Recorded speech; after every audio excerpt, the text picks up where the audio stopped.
Assalamualaikum warahmatullahi wabarakatuh.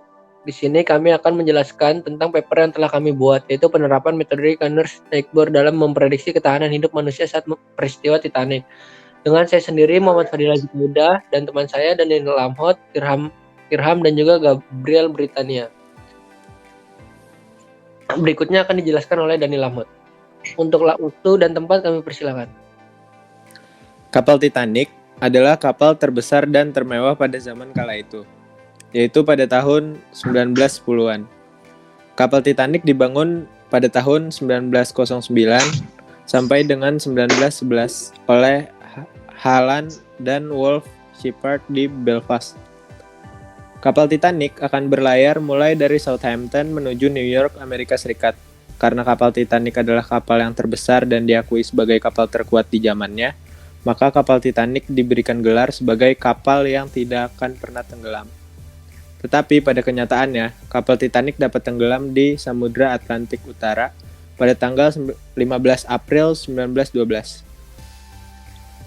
Setelah menabrak gunung es pada pelayaran perdananya, korban jiwa akibat dari tragedi ini berjumlah 1.514 orang kematian. Tragedi ini adalah tragedi paling mematikan sepanjang sejarah. Kapal ini dirancang senyaman dan semewah mungkin. Bahkan dalam kapalnya sendiri pun dilengkapi dengan gimnasium, kolam renang, perpustakaan, restoran kelas atas, dan kabin mewah yang tentunya menunjang keamanan setiap penumpang. Kapal ini juga terdapat teknologi canggih pada masanya, yaitu telegraf nirkabel yang dioperasikan untuk keperluan penumpang dan operasional kapal Titanic itu sendiri. Meski kapal Titanic dilengkapi dengan fasilitas sangat baik, tetapi kapal tersebut memiliki kekurangan, yaitu dalam hal penyediaan sekoci untuk menampung keseluruhan penumpang jika terjadi sesuatu yang mengharuskan evakuasi dilakukan. Karena regulasi yang masih lemah pada zamannya, Titanic hanya mempunyai sekoci yang dapat menampung 1.178 penumpang, yaitu sepertiga dari total penumpang dan para awak kapal.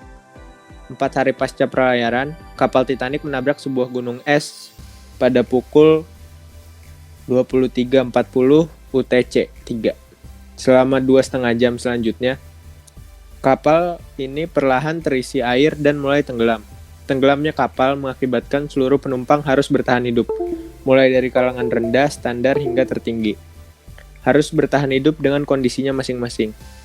Berdasarkan data yang telah kami dapatkan tentang para penumpang kapal Titanic, kami melakukan penelitian tentang klasifikasi apakah seorang dengan kondisi tertentu dapat bertahan hidup dari peristiwa ini atau tidak dapat bertahan hidup. Penelitian ini menggunakan metode KNN. Tinjauan pustaka. Penelitian yang digunakan sebagai acuan atau referensi pada penelitian ini adalah jurnal berjudul Analisa Kepuasan Konsumen menggunakan klasifikasi Decision Tree di Restoran Dapur Solo. Dalam jurnal tersebut, klasifikasi dilakukan dengan menggunakan metode Decision Tree untuk mengetahui apakah konsumen merasa puas atau tidak puas. Tetapi dari jurnal tersebut, kami melakukan perubahan, yaitu langkah klasifikasi yang akan kami lakukan pada penelitian ini yaitu menggunakan algoritma KNN. Dan penggunaan dataset yang akan kami lakukan adalah dataset yang berisi 10 atribut dan 1 kelas. Pada penelitian ini kami memiliki tujuan untuk mendapatkan model yang dapat melakukan prediksi apakah seseorang dapat bertahan hidup dalam tragedi kapal Titanic atau tidak dapat bertahan hidup. Tahapan dalam proses data mining adalah sebagai berikut. Data selection. Pemilihan data dilakukan dengan memperhatikan topik pada penelitian. Preprocessing data. Dalam tahap ini, data akan dilakukan pembersihan data dan sebagainya hingga data menjadi matang untuk dilakukan tahapan selanjutnya. Data transformation. Setiap atribut memiliki kontribusi yang sama dalam pembuatan model. Pembuatan model. Penerapan algoritma dilakukan sesuai dengan tujuan dari penelitian. Evaluasi. Evaluasi dilakukan sebagai acuan untuk pengembangan model. Selanjutnya akan dijelaskan oleh Gabriel. Selanjutnya kita akan masuk ke metode penelitian yaitu Kanner-Steiger atau KNN. Nah, KNN adalah metode klasifikasi terhadap suatu objek atau data dengan menggunakan mayoritas kelas pada K tetangga dengan jarak terdekat. Berikut urutan tahapan dari KNN. Yang pertama kita mulai, lalu kita menentukan jumlah tetangga terdekat pada K. Lalu hitung jarak antara data testing dan data training. Lalu kita mengurutkan data berdasarkan jarak Euclidean. Lalu menentukan kelompok data testing berdasarkan label mayoritas pada K. Dan selesai. Lalu kita masuk ke metode penelitian. Yang pertama itu studi literatur. Pencarian referensi dilakukan mulai dari definisi dari topik yang dibahas, penggunaan algoritma yang akan diterapkan, dan informasi pada jurnal, buku, ataupun artikel. Lalu kita ke sumber data. Sumber data ini dapat diunduh dari website kaggle.com yang berjudul Titanic Machine Learning from Disaster. Data ini berjumlah 10 atribut dan satu kelas dengan data record sebanyak 891 orang data training dan 418 data testing.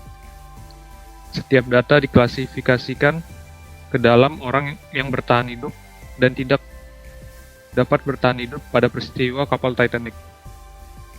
Nah, pada variabel data ini berisi 10 atribut dan satu kelas.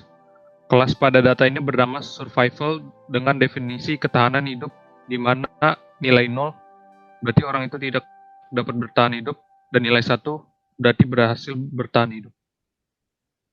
Nah, di sini variabel itu ada survival. Yang pertama survival. Nah, definisinya ketahanan hidup. Nah, kalau 0 berarti itu no atau tidak dapat bertahan hidup, kalau 1 itu yes atau dapat bertahan hidup. Lalu variabel yang kedua ada PC class. Definisinya itu tipe kelas tiket. Variabel berikutnya ada sex atau jenis kelamin. Lalu ada age atau umur. Lalu ada ships, sibling atau spouse dalam satu kapal. Lalu ada parts, orang tua atau anak dalam satu kapal. Tiket itu nomor tiket. Fare itu ongkos penumpang. Cabin itu nomor kabin. Embark itu pemberangkatan. Nah, ditulis dengan kode C, Q, dan S. Selanjutnya akan dilanjutkan oleh Irham. Yang ketiga, untuk hasil dan pembahasan. Data yang didapatkan pada penelitian ini berjumlah 891 data penumpang sebagai data training dan 418 data penumpang sebagai data testing. Itu rinciannya dalam bentuk tabel. Nah, tabel ini merupakan dataset yang masih kotor. Maka dari itu, untuk selanjutnya kami melakukan proses pre-processing pada data. Pre-processing yang pertama, kita melakukan data reduction. Data reduction ini digunakan untuk mendapatkan model yang efektif, karena ada beberapa variabel yang menurut kami tidak efektif untuk digunakan. Seperti contohnya pada variabel nama, tiket, dan juga fare atau ongkos kirim. Selain itu, terdapat variabel yang missing sebanyak lebih dari 50%, sehingga variabel tersebut tidak kami gunakan. Setelah data reduction, kami melakukan data cleaning. Selanjutnya kami melakukan data cleaning. Dari data penumpang Titanic yang didapatkan, terdapat 3 variabel yang memiliki data hilang. Salah satunya variabel embark. Nilai variabel yang missing pada embark, kami melakukan imputasi berdasarkan modus dari data tersebut. Kami menemukan modus pada variabel tersebut bernilai S, sehingga kami mengimputasi nilai pada data missing yaitu S. Selain variabel embark, variabel lain yang memiliki missing data ialah age. Karena variabel age adalah variabel yang nilainya tidak konstan, maka metode imputasi yang dilakukan pada penelitian ini ialah menggunakan metode prediksi. Berikut dataset yang telah dilakukan pembersihan data dan reduksi data. Selanjutnya, tahapan yang akan dilakukan adalah mengubah data-data berbentuk kategorik menjadi numerik. Syarat-syaratnya yaitu pada variabel embark, nilai S, C, dan Q kita berubah menjadi 0, 1, dan 2. Lalu untuk variabel title, kita membuat variabel baru pada title berdasarkan status dari penumpang tersebut. Misalnya untuk Mister kita beri nilai 1, Miss 2, Mrs 3, Master 4, Royal 5, dan Rare 6. Lalu pada variabel sex, kita beri nilai 0 untuk male dan 1 untuk female. Pada variabel age, kita beri rentang umur, kurang dari 16 tahun itu 0, 17 sampai 32 tahun itu 1, 33 sampai 48 tahun itu 2, dan seterusnya. Lalu kita menggabungkan antara variabel parts dan ships, di mana mengindikasikan kalau penumpang tersebut memiliki keluarga atau sendirian. Di sini kita membuat variabel is alone, di mana is alone ini dia tidak memiliki keluarga, maka diberi nilai 0, dan jika memiliki keluarga, maka diberi nilai 1. Berikut tabel dataset yang telah dilakukan imputasi data. Lalu untuk pembagian data training dan data testing, berdasarkan dataset yang kami ambil dari Kaggle, dataset tersebut telah terbagi menjadi 2 bagian, sehingga kami langsung menggunakan. Lalu selanjutnya kita gunakan klasifikasi KNN atau K-nearest neighbor. Dalam jurnal ini kami menggunakan metode KNN. Berikut contoh sampel data training. Kita mengambil sampel dari nomor 1 hingga nomor 5. Lalu contoh sampel data testing pada nomor terakhir. Selanjutnya, menghitung jarak Euclidean antara data testing ke setiap data training. Berikut tabel dataset yang telah kami buat jarak Euclidean. Setelah didapatkan jarak Euclidean, selanjutnya kami mengurutkan jarak dari yang terkecil hingga yang terbesar. Berikut tabelnya. Setelah dilakukan pengurutan, selanjutnya menentukan K tetangga terdekat, yaitu K tetangga yang memiliki jarak Euclidean terkecil. Dalam perhitungan ini, tetangga terdekatnya yaitu penumpang 2, 3, dan 5. Karena 2 bertahan hidup, 3 bertahan hidup, dan 5 tidak bertahan hidup, maka mayoritas dari kelasnya ialah bertahan hidup. Sehingga klasifikasi data testing tersebut adalah dapat bertahan hidup. Akurasi menggunakan metode KNN ini berjumlah 79,12%. Untuk selanjutnya, saya serahkan kepada teman saya, Zu. Berikut kesimpulan yang telah kami dapatkan. Yang pertama, ada pengolahan data adalah hal yang sangat penting dilakukan sebelum masuk ke dalam proses pembentukan model. Kedua, penentuan atribut yang efektif adalah langkah yang tepat dalam menghasilkan model yang lebih baik. Ketiga, algoritma KNN dapat digunakan sebagai metode dalam membentuk model klasifikasi. Apakah seseorang dapat bertahan hidup pada peristiwa Titanic dengan tingkat akurasi mencapai 79,12%, sehingga algoritma yang digunakan pada penelitian ini dapat dikatakan cukup baik untuk menentukan klasifikasi.